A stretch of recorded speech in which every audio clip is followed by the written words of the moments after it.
Good morning. I'm Katelyn Mattson-Levy. This is the Green Room. And this morning we welcome a very special guest to Radio Kansas. She is not a Kansas native. She does not currently live in Kansas, but she is visiting because she is a finalist for the music director position with the Salina Symphony Orchestra. Good morning, Melisse Brunet. Good morning, Katelyn. Thanks for having me. We're delighted to have you, and thank you for being here to talk all about what your upcoming concert with the Salina Symphony. It's titled Give Birth to the Dream. It is this November the 7th at 4 o'clock at the Stiefel Theater. It is a programmed work. You will hear music with a purpose. Tell us a bit about what's on the program. Yeah, so it's a lot of music on the program and varied music. So it starts with Danse Macabre by Saint-Saëns. Then we'll go to an aria by Charles Gounod, which is Ah, je veux vivre. Then we will go to Fanfare for the Uncommon Woman by Joan Tower. And Dolores White's Give Birth to the Dream with Jenny Broknicki and Reverend Dr. Alan Smith. And finally, after the intermission, we will have Beethoven's Seventh Symphony. So I want to talk in particular about the piece of Dolores White, Give Birth to the Dream. It is based on the words of the great Maya Angelou. Talk to us a bit more about that. Yes, so that poem by Maya Angelou was written for the presidential inauguration in 1993. And Dolores created the music on this poem very soon after in 1998. Most people do not know about Dolores White and her music.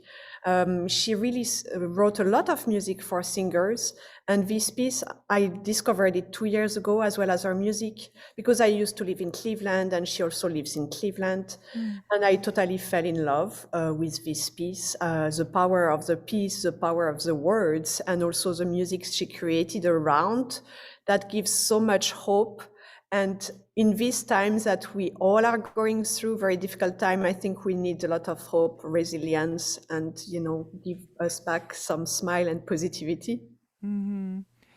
And it is sung. Is it sung? Does it have narration?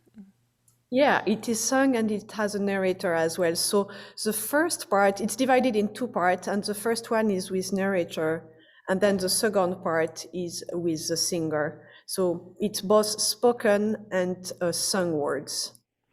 The singer is Janie Broknicki, who is a familiar Kansas name. If anybody has been in music education anytime in the past decade, they will recognize Janie's name. She was a professor at K-State University in Manhattan and originally from Sterling, Kansas. So I love that local connection as well. People can go listen to her. She's also, I imagine, singing the Romeo and Juliet aria.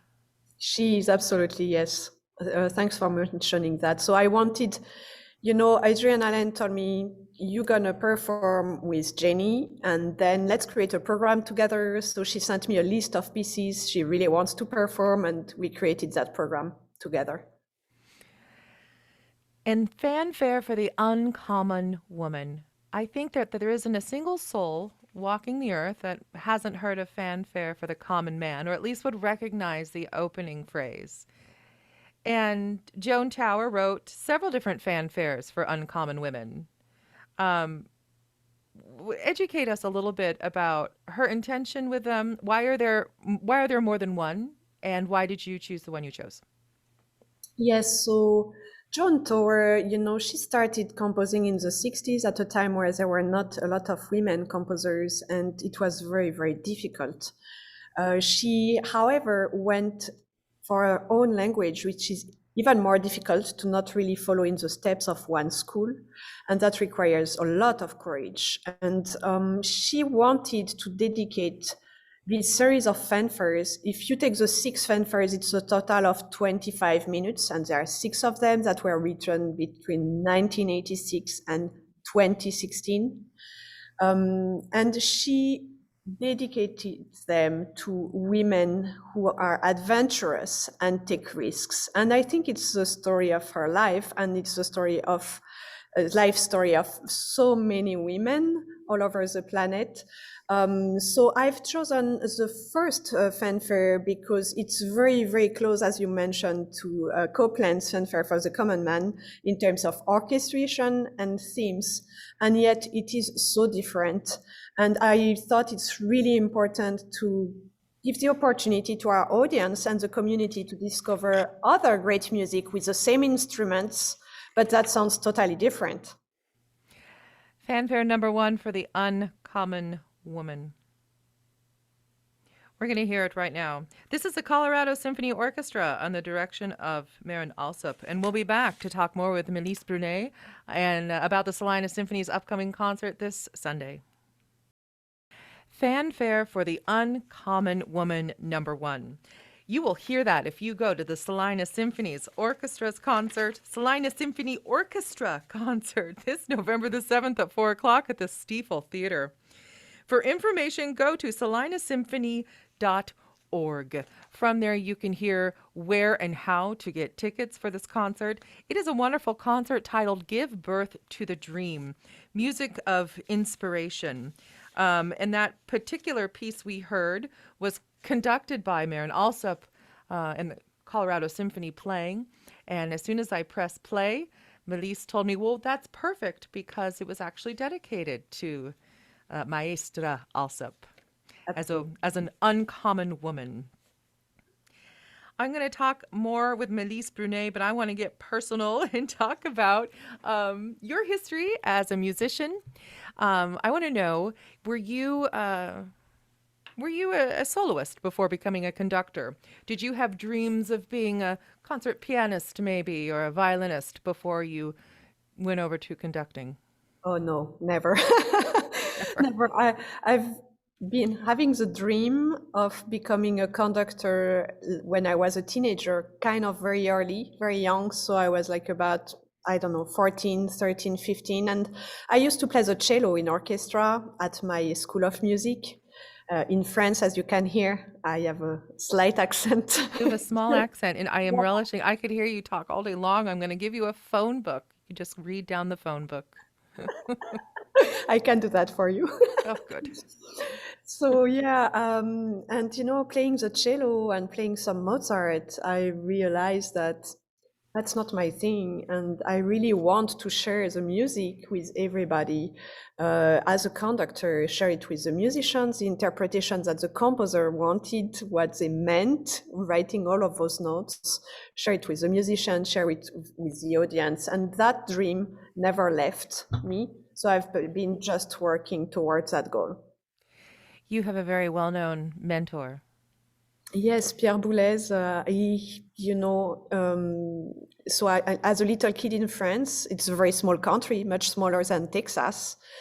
And he was the man for music in France, basically, and very, very smart, wrote books, spoke many languages very well, wrote music. So he was basically ruling the music in France, and he was an idol. His approach to music and to the composers, respect of the composers, was very mind-blowing for me and really helped me to become who I am today. And the day my dream was to work with him, and that happened in 2009. And that was the best lesson of music I ever received in my entire life. That man knew absolutely everything. We did Petrushka, Stravinsky Petrushka, and from Webern as well. And he knew everything. He had such an energy. He was 80 something already, and he had way more energy than any young people around.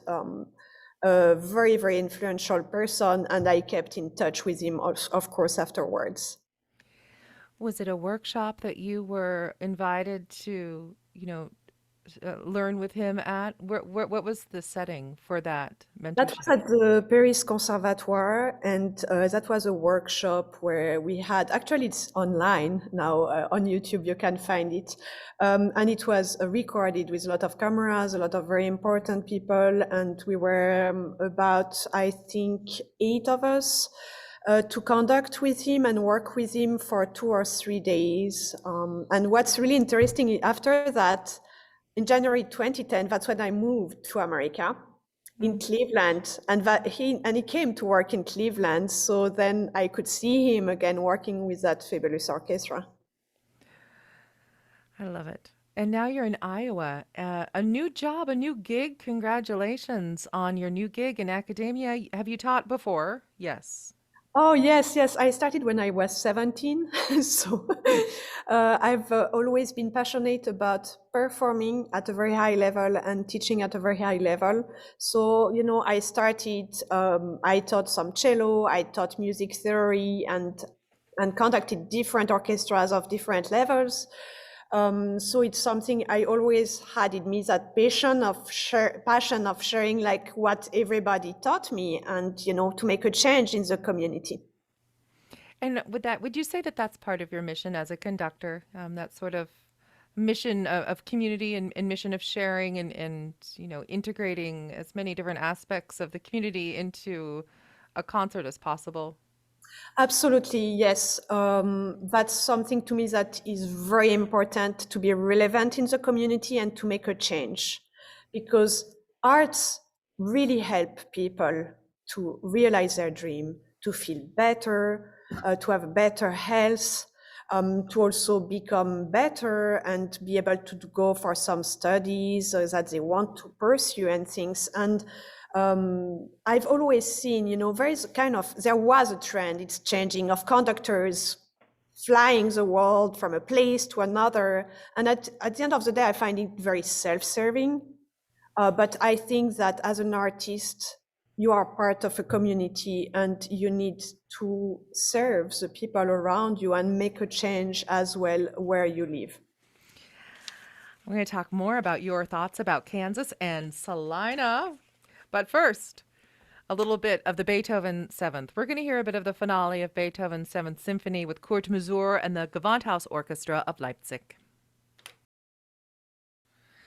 I love Beethoven's Seventh Symphony. Do you have a favorite Beethoven that you don't mind admitting? Oh, yeah, yeah. You know that the problem with Beethoven is all of them are favorite.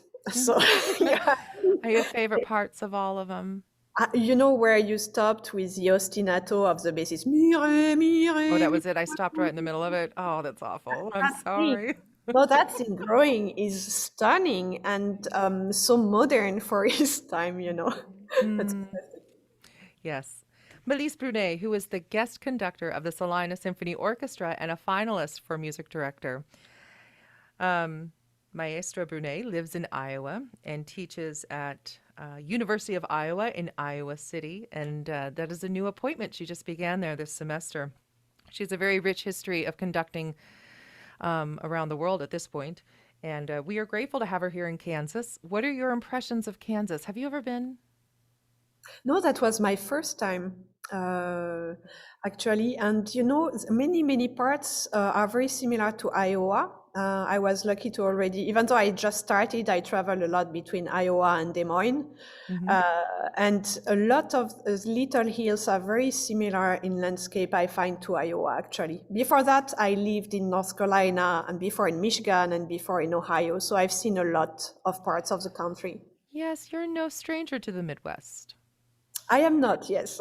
So you show up in Salina and everybody's so overly kind and open, making you food, and that's nothing new to you. We do have very kind people here. Oh, that's such a great experience. It was so nice for me to be back in the Midwest. And because also as a French person, we never got used to that. I never was raised like that. But Midwest is so unique in America because everybody is so nice. Even at the airport, I landed and I was doing some exercising because I need to move my body and things. And a lady thought I was cold. And she told me, "Hey, do you want to come to my car and you can stay warm in my car?" Isn't it beautiful? So kind. So kind. Yes. And you've already met with and rehearsed with the musicians of the Salina Symphony. Absolutely, and they're beautiful souls. Like we had two rehearsals on Monday, Thursday, and we have another one tonight. And they're so welcoming, so helpful, so happy to be there, and eager. So happy. Yes, just so happy to be making music together. Isn't that beautiful? And I think that it's something that you find in an orchestra that has people of every single possible skill level and place in life, because you have professionals with with people who are wonderful performers, but their day job is something different. You have lawyers and you have doctors, and then you have all the music educators just dying to find an outlet to play. And then sometimes you even have some really great high schooler students, in the sections. And I think that you find such immense joy just radiating from a community group like that. Absolutely. There is joy, there is passion, there is drive. And they are fighters, you know. I'm someone who is very demanding. And from day one, first minute, and immediately they were on board and changing things and trying things and being open minded to new experiences and new challenges. This Sunday at 4 o'clock at the Stiefel Theater, Give Birth to the Dream, with Melisse Brunet, who is music director finalist, and soprano Janie Brockenicki, guest artist. And on the program is, oh, you say it so beautifully. Would you please tell us what's on the program? Because I want to hear you pronounce the Sassons again. So there is Danse Macabre by Mm, Camille Saint-Saëns. yes. And then we have the aria, the air, Ah, je veux vivre by Charles Gounod and featuring Jenny. Yes. Then we have I will let you tell the rest. Oh, it's so gorgeous. Um, Man, I need to take more French. I'm going to sign up for French classes now. Joan Towers fanfare for the Uncommon Woman #1. Give Birth to the Dream, Dolores White. And concluding with Ludwig van Beethoven's great Symphony #7. For tickets, go to salinasymphony.org. You will find information on how to purchase them and all other details you need. It has been absolutely delightful to talk with you, Melisse, and I hope you have a wonderful rest of the week in Kansas and have a fabulous concert on Sunday. Merci beaucoup, Katelyn. Au revoir. Thanks, everybody. Bye. Bye bye.